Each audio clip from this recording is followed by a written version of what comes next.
네, 코스피 지수가 오늘 좀 불안합니다. 지금 다시 한번 장중 저가대 기록하면서 2170선이 이탈하고 있는데요. 어떤 부분이 오늘 시장에 작용하고 있는지 더 이슈에서 저희가 잡아봤습니다. 주제부터 같이 확인해 보시죠. 네, 미국과 중국의 협상에 다시 난기류가 형성이 되고 있습니다. 전면전에 재돌입하지 않을까라는 우려감도 형성이 되고 있는데요. 일단은 트럼프 대통령 측에서 신년 국정 연설 당시에 트럼프 주석을 2월 달 안에 만나겠다 이렇게 얘기했었는데요. 이틀 만에 다시 말을 뒤집으면서 아마도 너무 이른 것 같다. 지난주 후반에 다시 한번 만나지 않겠다고 못을 박았습니다. 사실상 몸이 단쪽은 중국이겠죠. 금융이라던가 수출, 제조 그리고 내수까지 활력 저하가 뚜렷하게 나타나면서 경기의 먹구름이 드리워지고 있는 상황입니다. 이번 주가 중요합니다. 오늘부터는 바로 차관급 협상이 다시 한번 시작이 되고요. 14일부터 15일까지 1박 2일간의 일정으로 베이징에서 고위급 협상이 예정이 돼 있습니다. 하지만 3월 2일 당초 시한을 좀 넘길 것으로 이 안에 합의가 되지 않을 것으로 예상이 되면서 그 시한도 좀 연장이 되지 않을까 미국 언론을 통해서 이런 얘기들 흘러나오고 있는데요. 자세하게 오늘 집중 점검 들어가 보겠습니다. 먼저 키움증권의 유동원 팀장 연결합니다. 팀장님 안녕하세요. 네, 안녕하십니까. 네, 지금 미중 정상회담이 불발이 되면서 시장에서는 실망감이 역력해 나타나고 있습니다. 그 배경은 좀 먼저 어디에 있을까요? 네, 지금 미국 내에서 여러 가지 이슈가 상존을 하고 있습니다. 이 셧다운 관련해서도 15일 이후에 다시 한번 셧다운이 진행될지 멕시코 장벽 관련해서의 협상이 끝나지 않았기 때문에 이런 부분에 시간이 필요한 것이 있고요. 또한 이번 달 말에 북미 회담이 베트남에 있을 것으로 확정이 됐습니다. 그래서 상대적으로 굉장히 많은 일들이 이번 2월 달에 일어나고 있기 때문에 물리적으로 시간이 부족한 현상이다라고 말씀을 드릴 수 있을 것 같습니다. 따라서 이 정상회담 자체, 그러니까 트럼프와 시진핑이 만나는 시기는 연기가 좀 되고 있고요. 하지만 중요한 부분은 이 방향이 지금 어떻게 이어지고 있느냐 하는 부분이 될 것 같습니다. 이런 뉴스가 단기적인 어떤 조정의 빌미를 가져오는 것은 사실이고요. 하지만 미중 무역 전쟁이 다시 한번 어려워진다 이런 것이 아니고 이번 달 말에 관세가 예를 들어서 10%에서 25% 올라간다. 이런 뉴스가 나온다면 큰 폭의 하락장이 예상이 됩니다만 저희가 판단하기에는 이미 방향은 정해져 있고요. 다만 물리적인 시간이 부족한 현상이다라고 판단이 들고요. 이에 따라서 좀 쉬어가는 현상이 2월 말까지 나타날 수 있을 그런 가능성이 될 것 같습니다. 네, 관세 폭탄으로까지 연결되지는 않을 거다라는 예상을 조금 해주셨습니다. 시간의 딜레이가 되는 것은 단계 조정이 좀 빌미라고 하셨는데요. 어쨌든 리스크가 재부각 되고 있는 상황에서 금융시장의 좀 반응 어떻게 나오겠습니까? 네. 최근 흐름을 보시면은 달러가 강세를 보여주고 있는 현상이 다시 일어났고요. 또 위안화도 약세가 크진 않지만 약간 일어나기도 했습니다. 전반적으로 이 환율의 방향 자체가 협상이 좀 딜레이가 된다는 것을 반영했고요. 또한 중요한 부분은 지난 1월 달에 글로벌 증시가 굉장히 큰 폭 상승을 했습니다. 연초 대비해서 7.7%나 상승을 하는 모습을 보여줬고요. 이렇기 때문에 좀 쉬어가는 필요가 있는 상황에서 이러한 정상회담 불발이라든지 협상 리스크 재부각 이런 것들이 금융시장에 좀 부정적인 영향을 미치고 있다라는 건 사실입니다. 하지만 좀 길게 보셨으면 좋겠는 게 미중 무역 전쟁의 방향 자체가 과거에 구소련의 방법이냐 아니면 구일본의 방법이냐 하는 거에 따라서 저희가 판단하기에는 중국의 제조기업 기반이 워낙 크기 때문에 구일본의 방식으로 협상이 전개가 될 확률이 상당히 높다고 판단을 하고 있습니다. 그렇다면 중장기적으로 놓고 보면은 글로벌 이 경기 위기가 오는 가능성은 굉장히 낮고요. 오히려 반면 이러한 이 협상 과정에서 글로벌 유동성이 확대되는 그런 가능성이 충분히 있다라고 말씀을 드리겠습니다. 이미 미국은 금리 인하를 하지 않을 것이다라는 얘기를 하고 있고요. 여기에 또 추가적으로 중국의 대출금리 인하 가능성이 지금 연결이 되고 있어서 물론 중기적으로는 2월 말까지는 계속적으로 불확실성이 유지가 될 수 있을 가능성은 있지만 추가적인 유동성 부여와 이에 따라서 협상이 계속 전개가 되는 과정에서 금융시장은 안정을 찾아갈 확률은 높다고 판단하고 있습니다. 네, 오늘 말씀 잘 들었습니다. 네, 감사합니다. 네, 긍정적인 측면도 분명히 있을 거다라는 점을 언급하면서 단기 조정만 조금 염두에 두자 정도로 전략을 주고 있습니다. 90일간의 협상 기한 이제 다가오고 있는데요. 어떤 부분이 지금 시장에서 언급이 되고 있는지 허준식 해설위원과 함께 조금 더 짚어드리겠습니다. 위원님 안녕하세요. 네, 안녕하십니까. 네, 일단은 협상의 진도가 좀 나가고는 있는 건지 일지부터 한번 좀 정리해 볼까요? 네. 예, 최근 들어서는 작년 사실 이제 7월부터 이제 뭐 통상 이슈는 좀 상당히 좀 크게 부각됐던 이슈고요. 최근 흐름만 보면 작년 12월 달에 미중 간의 이제 무역 전쟁 90일 휴전이 시작이 됐습니다. 그래서 이제 3월 1일까지 어떤 그 협상에서 어떤 성과물들이 나와야 되는 거고요. 네. 일정들을 보면 이제 올해 1월 7일 날 미중 차관급 무역 협상이 베이징에서 열렸었고요. 그리고 지난달 30일부터 31일까지 미중 고위급 무역 협상이 이제 워싱턴에서, 그리고 이제 다시 이제 오늘부터 게리 시 미 무역 대표부 부대표가 그런 실무 협상단이 베이징에 들어갔고요. 들어간다고 하고요. 이제 왕쇼원 중국 상무부 부부장을 만나 차관급 협상 회의를 시작한다고 합니다. 그리고 이제 14일, 15일 양일간은 라이트하이저 무역 대표부 미 무역 대표부 대표랑 문우신 재무장관이 같이 들어가서 베이징에 가서 고위급 무역 협상을 진행할 거고요. 네. 중국 측 파트너로는 이제 류어 부총리가 지난달 말 워싱턴을 방문해서 고위급 협상을 진행했었는데, 그로부터 이제 2주간이 지난 이후에 만나는 자리라서 사실 2주 동안에 뭐 무슨 큰 그 협상의 어떤 틀이 다시 만들어졌을지는 저희가 알 수는 없는데, 뭐 큰 기대를 하기는 어려운 것 같아요. 근데 이제 어쨌든 현재까지 분위기로는 뭐 기대 반 우려 반인 것 같고요.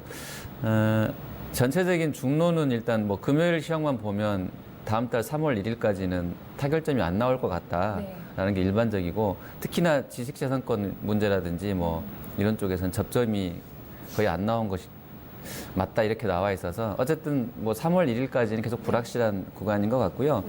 네. 트럼프 대통령도 지난주 후반에 이제 시진핑 주석과 그 베트남에 가서 만날 거냐, 그쪽에서 연속 회담 할 거냐라고 해서 계획이 없고, 뭐 준비된 게 없는데 만나서 뭐 하냐 이런 식으로 지금 네. 나와서 약간 뭐 적신호가 켜졌다라고 보실 수는 있겠습니다. 네. 네. 물밑 협상이 분명히 뭐 진행 속도가 좀 더디기 때문에 만나는 게 의미가 없지 않을까라는 판단이 작용했을 거다. 시장에서 네, 해석은 네. 일단 이렇습니다. 네. 여러 가지 뭐 통신 장비도 사용하지 못하게 이번 좀 행정명령에 서명도 한다고 하고요.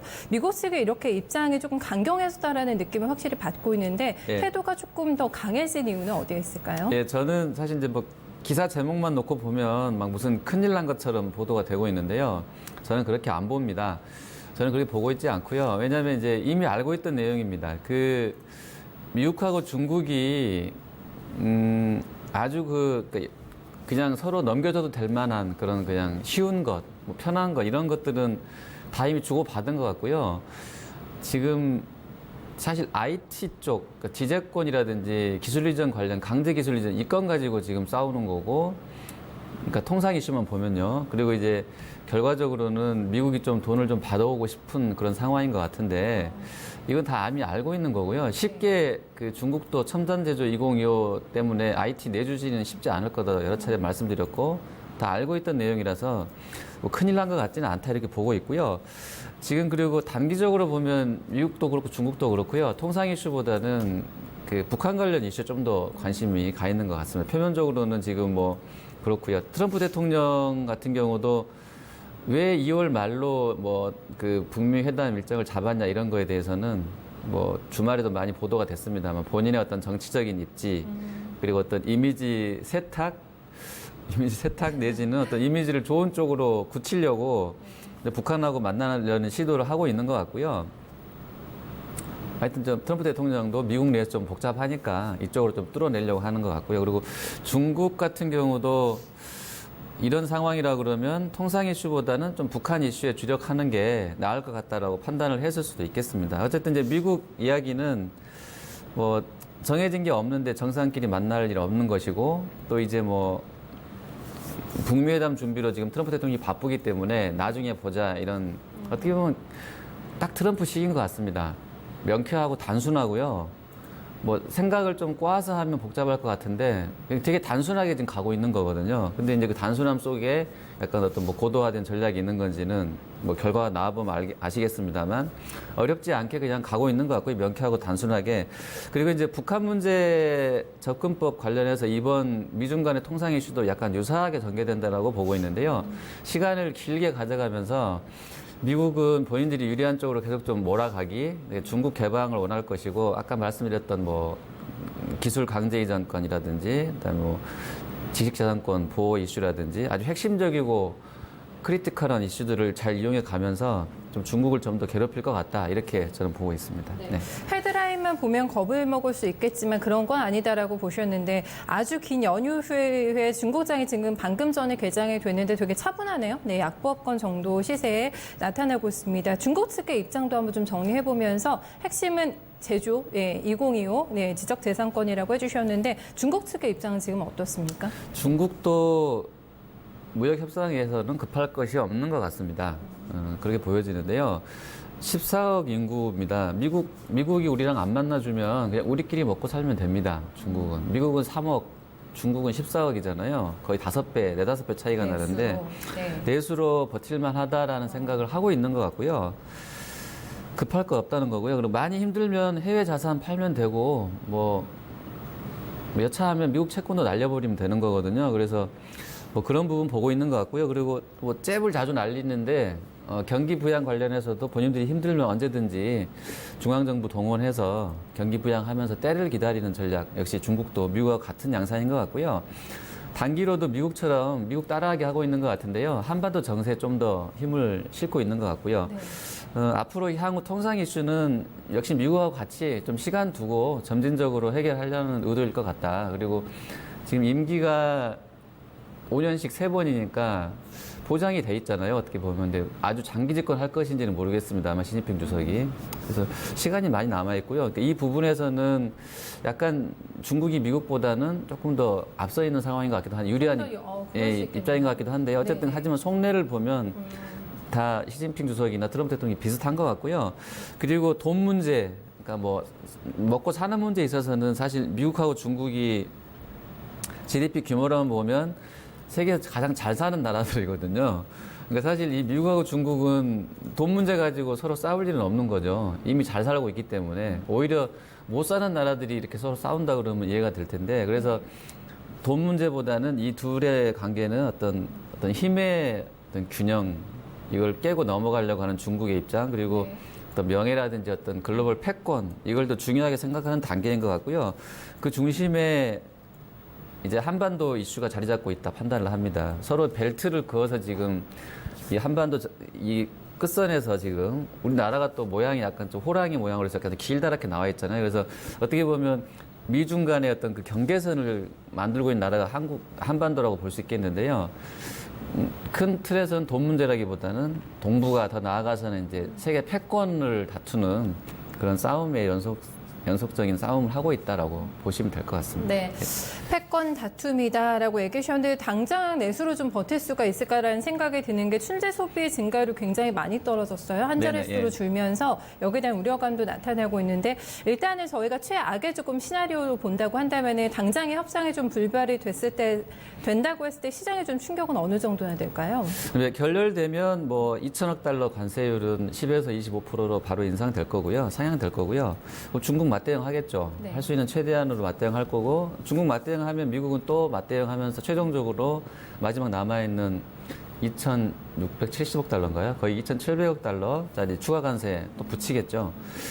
그렇게 보고 있고요. 하지만 이제 아직 3월 초까지는 시간이 한 20거리를 남았고요. 한 보름 정도 남았기 때문에 그 진행 상황에 따라서 아까 설명드린 대로 뭐 차관급 협상이라든지 고위급 협상에서 베이징에서 결과물이 좋을 수도 있는 거고요. 그건 이제 열려 있는 거고요. 그리고 기한 연장도 트럼프 대통령의 말 워딩을 종합해 보면 뭐 좀 보면서 하자. 그리고 잘 안 되면 또 연장할 수도 있는 거잖아. 뭐 이렇게 나와 있기 때문에 월말까지 상황은 지켜봐야 될 것 같고 미중 모두 다 지금은 북한 이슈에 가 있지 이쪽에 좀 더 많이 힘을 쏟고 있지 않다 이렇게 개인적으로는 보고 있습니다. 네.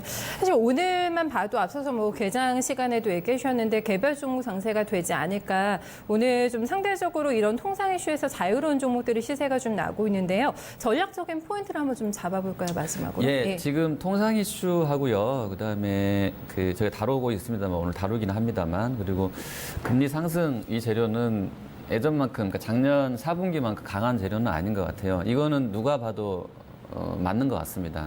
주식 하시는 분들 대부분이 통상 이슈랑 금리 상승 이슈는 한물 간 이슈다라고도 생각하는 것 같아요. 작년 12월부터 올해 2월까지 시장에 참여하시고 있는 분들은 대부분 물론 이제 사실 화학이나 철강 섹터가 상대적으로 못 오른 것은 분명합니다. 근데 전체적으로 꼭 그걸 보고 움직이는 건 아니기 때문에 그렇게 판단할 수 있다는 거고요. 지금은 오히려 이제 북미회담 이슈라든지 정부의 재정정책 이슈가 시장을 끌고 있는 주 재료다 이렇게 보고 있고요.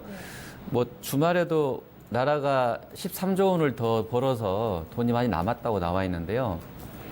그만큼 현금이 많은 거고요, 정부가. 그러면 쓸 돈이 많은 거기 때문에 정부 정책에 대한 기대감도 한국에서는 좀 계속 키워갈 수 있을 것 같습니다. 그리고 종목별로는 순환매 장세고요. 가격 논리 컨셉이 계속 이어지고 있고 이러한 시황은 주말부터 답을 주었는데 그 핵심에 이제 뭐 상대적으로 오래 못 올랐던 뭐 제약바이오 섹터라든지 그리고 섹터 내에서도 좀 외톨이나 소외주였던 쪽들이 좀 더 상대적으로 가파르게 움직인다라는 부분들 그리고 한국 시장에 돈이 많습니다. 제가 보기에는 나라는 좁고 면적은 제한돼 있는 거잖아요. 땅이라는 거는 근데 돈은 계속 쌓이니까 한국의 이 많은 자본이 어디 이제 갈 수가 없어서.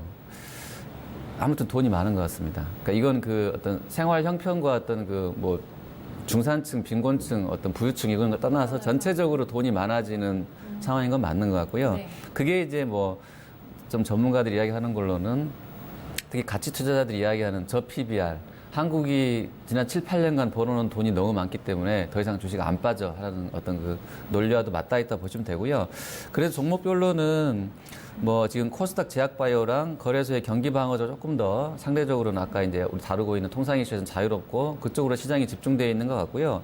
일정별로는 지난주에도 말씀드렸지만 이제 뭐 첨보 상장이라든지 셀리드 상장권. 그 셀리드는 이제 이 그림 보시면 면역 치료 백신 하는 회사입니다.